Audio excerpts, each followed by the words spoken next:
ایک مرتبہ حضرت لقمان حکیم نے اپنے بیٹے سے کہا، میرے بیٹے، جب بھی کوئی اللہ کی طرف سے مصیبت آئے تو سمجھنا کہ اس میں اللہ کی کوئی نہ کوئی حکمت ہے اور اس میں اپنا ہی فائدہ ہے۔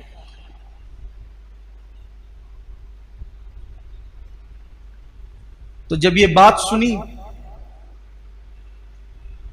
حضرت لقمان حکیم کے بیٹے نے، کہنے لگے، ابا مجھے یہ بات بالکل سمجھ میں نہیں آتی ہے کہ آخر مصیبت میں کیا حکمت ہو سکتی۔ کہ بیٹا اس پہ صبر کرنا، کبھی واویلا نہیں کرنا، کبھی ہنگامہ آرا ہی نہیں کرنا۔ اس کو لگا کہ ابا مجھے ابھی وہ یقین کی منزل حاصل نہیں ہوئی ہے جو یقین کی منزل اللہ تعالیٰ نے آپ کو عطا کی۔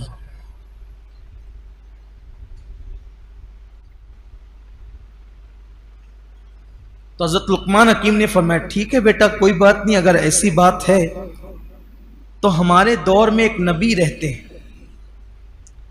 تو ہم اس نبی کے پاس چلتے ہیں اور ان سے ملاقات کرتے ہیں۔ جب تو ان کی صحبت میں بیٹھے گا تو تجھے بھی وہ یقین نصیب ہو جائے گا جو یقین اللہ تعالیٰ نے مجھے عطا فرمایا۔ بیٹے سے کہا، بیٹے نے تیاری کی تو حضرت لقمان حکیم جو ہے اپنے بیٹے کو ساتھ لے کر اس نبی کی طرف روانہ ہو گئے۔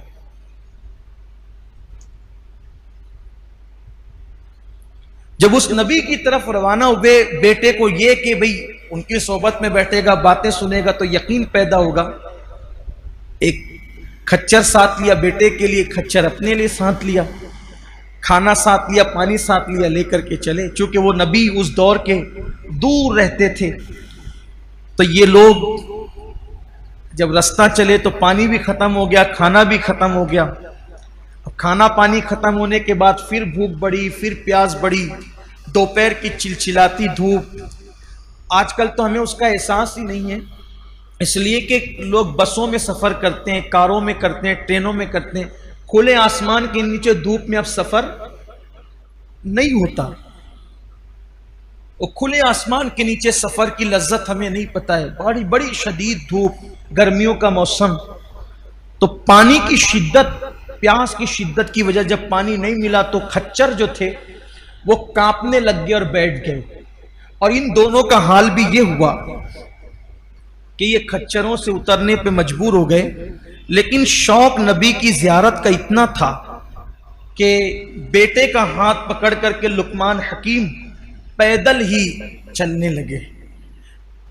پیدل چلتے چلتے ایک بستی نظر آئی اور بستی کا ایک صاحبان نظر آیا۔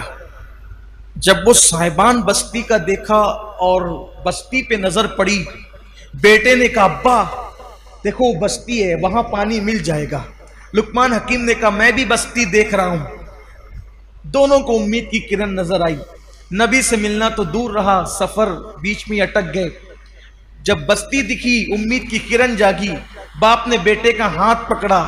جیسے ہی بستی پہ نظر تھی، آگے چل رہے تھے، ایک جانور کی ہڈی جنگل کے اندر پڑی ہوئی تھی، اس ہڈی پر زوردار پیر بچے کا پڑا تو وہ ہڈی پیر میں ایسی چبھی کہ اندر سے گھس کر اوپر کو باہر نکل گئی۔ بیٹے نے چیخ ماری، چیخ مار کے بے ہوش ہو کے زمین پہ گر پڑا۔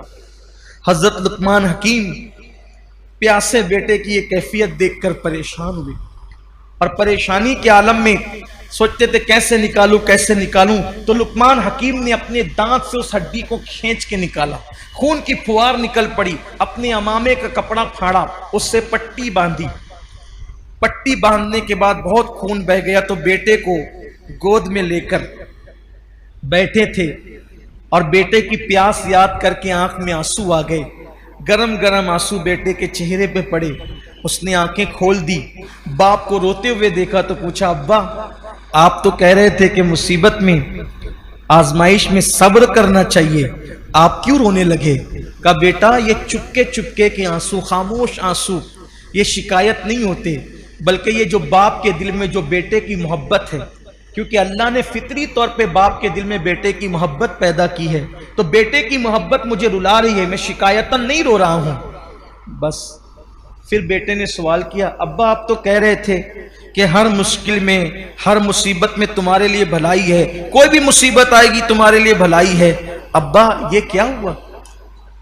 نبی سے ملنے چلے تھے، کھچر بھی بیمار پڑ گئے، پیدل جا رہے تھے، ہڈی چپ گئی، زخمی کر دیا، آپ کہتے تھے مصیبت میں بھلائی ہے، اتنی مصیبتیں چلی آئی کوئی بھلائی نظر نہیں آتی۔ باپ بیٹے میں یہ بات ہو رہی تھی۔ ایک چتکبرے گھوڑے پہ بیٹھ کر ایک نورانی شکل والا آیا، اور آنے کے بعد اس نے بتایا کہ اچھا ہوا تم اس بستی میں نہیں آئے۔ جب اس نے کہا اس بستی میں نہیں آئے تو لقمان حکیم نے اور ان کے بیٹے نے دیکھا اب تو وہاں کوئی بستی نہیں تھی۔ کرے وہاں تو بستی تھی، کہا ہاں اللہ نے ہمیں حکم دیا تھا کہ اس بستی کو پلٹ دو۔ اس بستی میں گناہ زیادہ تھے، بستی کے لوگوں کو زمین میں دھسا کر بستی کو پلٹنے کا حکم دیا گیا تھا، اور میں فرشتوں کو لے کر کے اترا تھا کہ دھسا کے بستی کو پلٹ دوں، لیکن جس وقت تم مجھے آتے ہوئے نظر آئے تو میں نے اللہ سے کہا اللہ یہ تو لقمان اور اس کا بیٹا یہ تو نیک لوگ ہیں، یہ بستی میں پانی کے لیے آ رہے ہیں، مولا ان کو روک دے۔ تو اللہ نے اس دھسانے سے بچانے کے لیے تمہارے بیٹے کے پیر میں جانور کی ہڈی چبو دی، تاکہ ہڈی چبو دی گئی تو تم یہیں کے یہیں رک گئے، اور جب یہاں رک گئے تو تم دھسنے سے بچ گئے۔ اگر اس بستی میں تم آتے تو تمہیں بھی ان کے ساتھ زمین میں دھسا دیا جاتا۔ یہ اللہ کا کرم ہے کہ اللہ نے ہڈی چبوا کر تم دونوں کی جان کو بچا لیا۔ تب باپ نے بیٹے کی طرف دیکھا، بیٹا دیکھا میں نہ کہتا تھا کہ ہر مصیبت اور آزمائش میں اپنی بھلائی ہے، ہمیں چاہے بعد میں پتا چلے، ہمیں چاہے نہ پتا چلے، لیکن ہر مصیبت میں اپنی بھلائی ہے۔ کوئی مصیبت آ جائے، ایکسیڈنٹ اللہ نہ کرے ہو جائے اور پیر ٹوٹ جائے، ہاتھ ٹوٹ جائے، کھوپڑی کو نقصان ہو جائے، جسم کو نقصان ہو جائے، مال کو نقصان ہو جائے، اللہ کی شکایت نہیں کرنا، اللہ تیرا شکر ہے۔ آپ کہیں گے مر جائے تو میں کہوں گا تو بھی کہنا اللہ تیرا شکر ہے۔ ہو سکتا ہے اللہ نہ کرے آگے چل کر کافر ہو جاتا، آگے چل کر کے مشرک ہو جاتا، آگے چل کے گمراہ ہو جاتا، ارے ایمان پر گیا اس سے بڑی بات کیا ہے۔ اس لیے موت بھی ایمان پر آئے تو یہ شکوے کا مقام نہیں ہے، یہ جو ہے وہ شکایت کا مقام نہیں ہے۔ تو اس کے بعد پھر وہ جبریل امین نے اپنا ہاتھ اس کے پیر پہ مس کیا، اس کا پیر فوراً اچھا ہو گیا۔ جو کھچر اور برتن خالی پڑے تھے وہاں ہاتھ پھیرا، کھچر بھی اٹھ کر کھڑے ہو گئے، پانی اور کھانا سب آ گیا۔ اور کئی دن تک سفر کر کے نبی سے ملنے چلے تھے اس لیے کہ بیٹے کا یقین پختہ ہو، لیکن بیٹے کا یقین اب اس واقعے سے پختہ ہو چکا تھا۔ جبریل امین نے دونوں کو اٹھایا اور اٹھا کر کے ان کی بستی میں رکھ دیا۔ کئی دنوں کا فاصلہ پلک کے جھپکتے وہ بھی طے ہو گیا۔ اس لیے کوئی مصیبت، یہ کووڈ بھی، کرونا بھی، چاہے بیماری ہو چاہے جو ہو، اس میں بھی اللہ کی کوئی نہ کوئی حکمت ہے۔ لاک ڈاؤن بھی، اس میں بھی اللہ کی کوئی نہ کوئی حکمت ہے۔ اور بھی کوئی مشکل ہو اس میں بھی اللہ کی کوئی نہ کوئی۔ اتنا دل پہ لکھ لے، دل کی تختی پر، میرا اللہ اپنے بندوں سے 70 ماؤں سے زیادہ پیار کرتا ہے۔ جب میری ماں میرا برا نہیں چاہتی تو میرا اللہ میرا کیسے برا چاہ سکتا ہے؟ جس نے ماں کے سینے میں دل رکھا ہے، جب وہ میرا ماں کا دل بنایا کس نے؟ اللہ نے۔ تو جب وہ بنایا ہوا دل برا نہیں چاہتا میرا، تو بنانے والا میرا کیسے برا چاہ سکتا ہے؟ اس لیے کوئی نہ کوئی حکمت ہوگی۔ بیماری میں، تکلیف میں ہمیں نہیں پتا، اس لیے اللہ کا ہر حال میں شکر ادا کرنا۔